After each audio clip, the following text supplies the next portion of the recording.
If you enjoy stories like this, true accounts of courage, sacrifice, and history that changed our world, consider subscribing.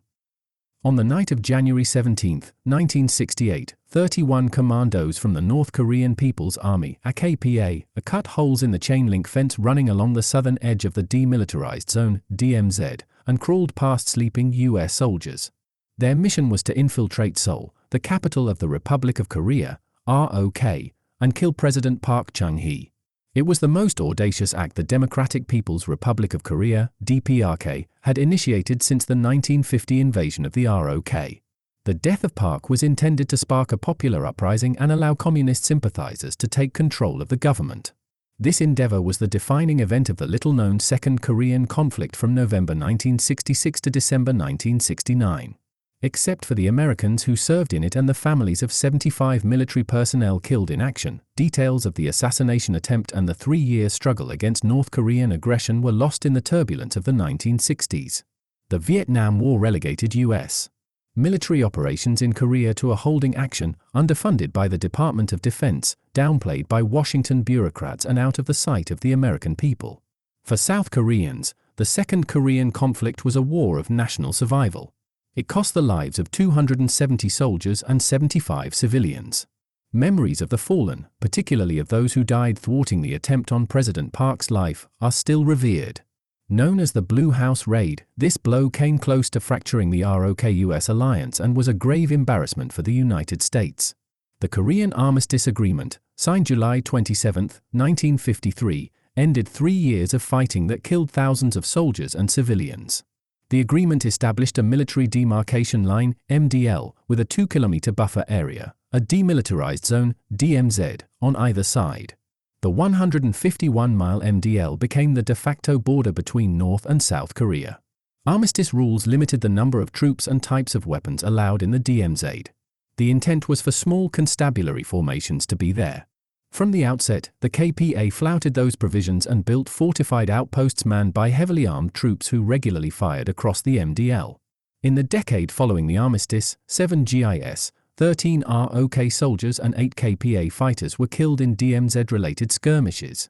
Authorities in Washington were not overly concerned and attributed the casualties to lingering animosity from the Korean War. North Korean dictator Kim Il-sung was obsessed with uniting the two Koreas under communist rule. By the mid-1960s he faced a formidable opponent. The ROK army rivaled the KPA in quality and numbers. South Korea's economy had grown to double the size of its northern adversary. ROK defenses were augmented by 50,000 U.S. troops, including the 2nd and 7th Infantry Divisions, whose units were responsible for 18.5 miles of the DMZ. Against such strength, Kim turned to unconventional warfare to destabilize South Korea, initially setting 1968 as the campaign start date. Kim Il-sung knew hit-and-run engagements would not overwhelm the ROK government. His opponent was an autocratic strongman, President Park Chung-hee, a former general who led a military coup in 1961, had a firm grip on power and used draconian measures to curb opposition. However, during his presidency, quality of life for average citizens vastly improved due to the growing economy. Hence, conditions for a viable insurgency did not exist. Kim concluded that only Park Chung-hee's violent death would create a political vacuum and lead to an uprising to ultimately allow him to rule the Korean Peninsula. But planning and training for such a dangerous act would take time. World events accelerated Kim's plans. By late 1966, the United States was immersed in Vietnam, where its military commitment exceeded 300,000 and was increasing. For the first time, South Korea diverted forces from homeland defense and sent 50,000 men to assist the U.S. in Southeast Asia. North Korea's dictator believed the time was right to strike. The opening salvo of the Second Korean conflict was fired on November 2, 1966, during President Lyndon B. Johnson's visit to Seoul. A U.S. Army patrol from the 2nd Infantry Division was ambushed by the KPA. 7 men were killed while 1 played dead and escaped with multiple wounds. Further east, an ROK squad was surprised by North Koreans and suffered 2 killed. This was front-page news for a day. Yet once Johnson returned to Washington, Vietnam again dominated U.S. headlines. General Charles H. Bonesteel III, the commander of all United Nations forces in Korea, believed this aggression was part of a new strategy aimed at undermining the ROK government and eroding U.S. will. A Rhodes Scholar from West Point's class of 1931, Bonesteel was a brilliant officer who analyzed Kim's oratory plus intelligence reports. His options to counter the new threat were limited because most resources, including experienced leaders, new equipment, spare parts and dollars, were earmarked for Vietnam. When he took command on September 1, 1966, his charter from the Secretary of Defense contained explicit instructions not to adversely affect the Vietnam effort. The theater was in a poor state of readiness. Most helicopters had been sent to Vietnam and modernization plans were on hold. American troops still carried the 7.62mm M14 rifle instead of the lighter M16. Facilities, especially the Quonset huts erected after the Korean War, suffered due to lack of maintenance money for basic repairs or upgrades. Shortages of spare parts left many vehicles non-operational. U.S. Army personnel issues exacerbated the logistical problems. To expand the nation's manpower pool, enlistment and induction standards were lowered, forcing the selective service to draft men who should never have been in the armed forces. Lack of experienced leaders had the biggest impact on combat effectiveness. On the DMZ, a single lieutenant colonel and lieutenants manned infantry battalions. As captains completed their tours in Korea in 1966, they were replaced by second lieutenants. The personnel pipeline had barely enough infantry captains to fill the requisitions for Vietnam, and Korea took the shortfall.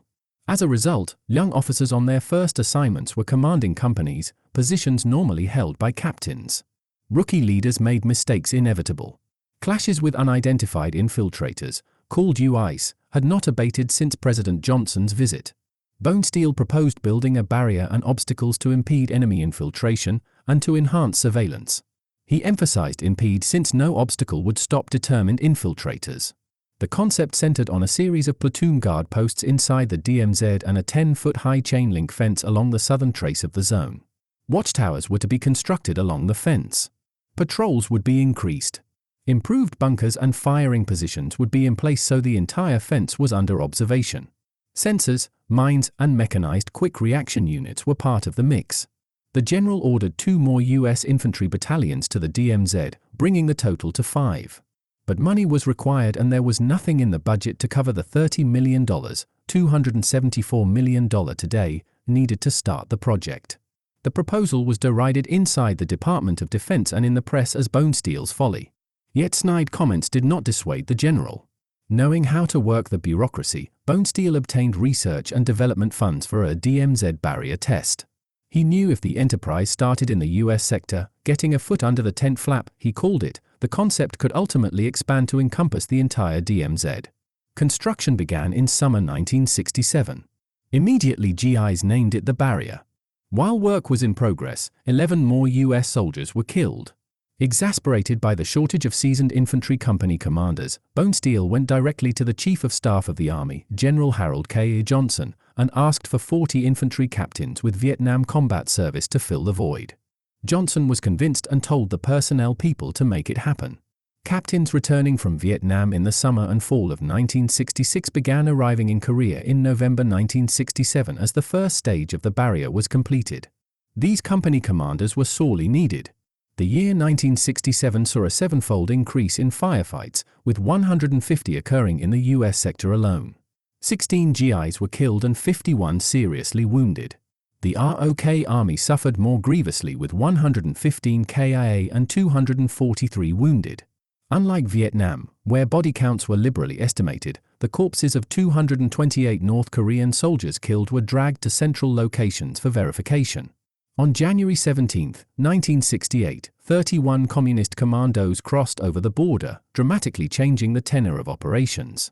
They were headed for the Blue House, South Korea's presidential residence distinguished by its bright roof tiles. The North Korean general who oversaw their 6 months of training gave the final briefing, exhorting them to cut off the head of Park Chung-hee. Notwithstanding fiery rhetoric, the team's primary weapon for the assassination was the obsolete Soviet submachine gun, the PP-43, instead of the more modern AK-47. North Korean scouts reconnoitered the route through the DMZ and chose rugged terrain in the eastern portion of the 2nd Infantry Division's area of responsibility. Their approach to the barrier fence was along brush-covered ground where U.S. soldiers were lackadaisical and rarely checked by leaders. The GIs from B Company, 2nd Battalion, 38th Infantry were more concerned with staying warm during the sub-zero winter nights than being observant. Weeks of careful planning paid off. The team was undetected as it moved up to the fence and cut several holes in it, allowing all 31 men to slip through. There was no report the following morning citing the breach. Failure to raise an alarm allowed the infiltrators to cross the partially frozen Imjin River and follow isolated mountain trails to Seoul, located 35 miles away. The plan unraveled on the afternoon of January 19 when 4 South Korean woodcutters stumbled on the raiders' mountain hide position. The bewildered woodsmen were held at gunpoint and lectured on the virtues of Kim Il-sung's communist utopia, and then were released with the admonishment to tell no one what they had seen. This was a fatal error. It was also astonishing behavior for ruthless fighters trained to kill without provocation. The woodcutters immediately went to the police and apprised them there were many North Koreans in the mountains. A nationwide alarm was sounded. No one knew President Park was the target. Throughout South Korea, all police and military forces were placed on high alert. The North Korean team assumed the woodcutters did as they were told and pressed onward, thinking their presence was still secret. In the early evening of January 20th, 2- and 3-man cells slipped into Seoul and rendezvoused at a safe house.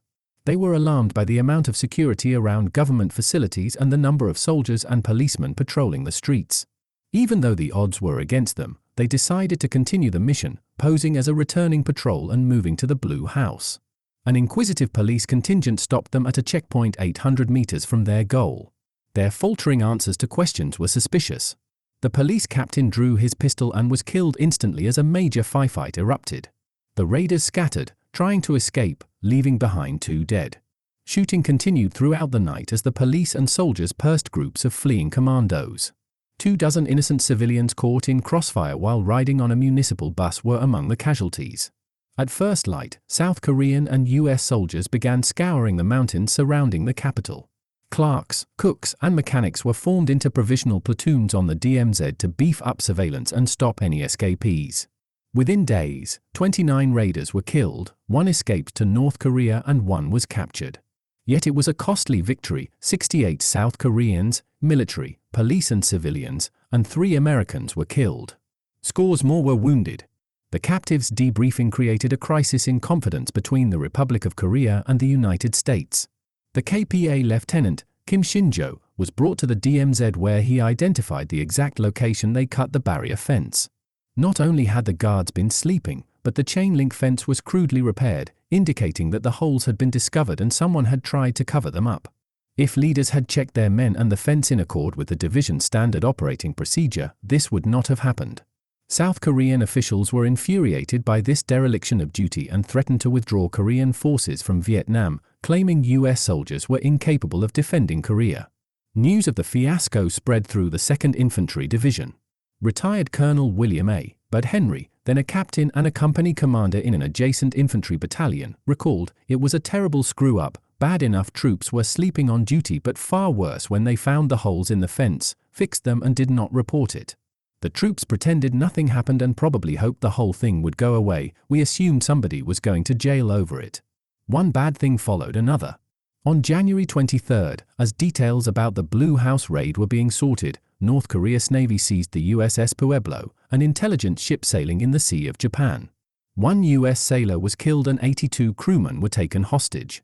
No one in South Korea knew of the ship's presence, negating the possibility of mounting a rescue. Again, the United States appeared impotent and incompetent. A week later, the Tet Offensive engulfed Vietnam. On January 30th to 31st, nationwide attacks struck 42 cities and the US Embassy in Saigon. The Allies quickly gained the upper hand, but fighting in the ancient capital of Hue dragged on for a month. American TV audiences were saturated with combat footage. Tet was a watershed event because the military success blunting the war's largest offensive failed to dampen negative political fallout. Previous supporters of the war now viewed it as unwinnable. To Park Chung-hee and his generals, the Tet Offensive was a sideshow. They deemed the Blue House raid and the Pueblo hijacking as acts of war and the lack of American retaliation as inexcusable. Their inflammatory statements denigrating the United States brought the relationship between the countries to a new low. Johnson had his hands full in Vietnam and was in no position to start another war with North Korea. He sent his personal emissary, Cyrus Vance, to placate Park with a $100 million military aid package, $850 million in today's dollars. Showing his disdain, Park initially refused to see Vance but ultimately relented. After several days of contentious discussions, relations between the two countries were patched up. Yet the alliance remained badly frayed. Tet and the Pueblo diverted the attention of journalists who might have dug into rumors of a DMZ cover-up and published the story in New York Times headlines. Yet the current big story was in Vietnam. Talk of the DMZ breach died a natural death, and US authorities were glad to see potential scrutiny go away. There were no reliefs or courts-martial in the 2nd Infantry Division. Bonesteel used transfers and tour curtailments to hasten the departure of weak officers in the 2nd Battalion. He believed the acrimony between the United States and the Republic of Korea did not need further incitement by airing more dirty laundry with public punishments. Soon there were new leaders in the battalion, and the cover-up was not mentioned in official postmortems. Kim Il-sung suffered no consequences for his actions. Emboldened, he stepped up pressure on South Korea. On April 21, an outnumbered US patrol fought 50 North Koreans. 5 KPA soldiers were killed while the US sustained 1 KIA and 3 wounded. It was one of 236 DMZ firefights in 1968 that resulted in 17 more Americans and 145 South Korean soldiers killed. Yet momentum had shifted in favor of the Allies. 321 kilopascals fighters were killed and all enemy forays across the MDL were repelled. Despite failures, North Korea's dictator would not give up. Now he faced a new US president, Richard M. Nixon, who ordered fighter aircraft and a large contingent from the 82nd Airborne Division to South Korea for a March 1969 joint training exercise.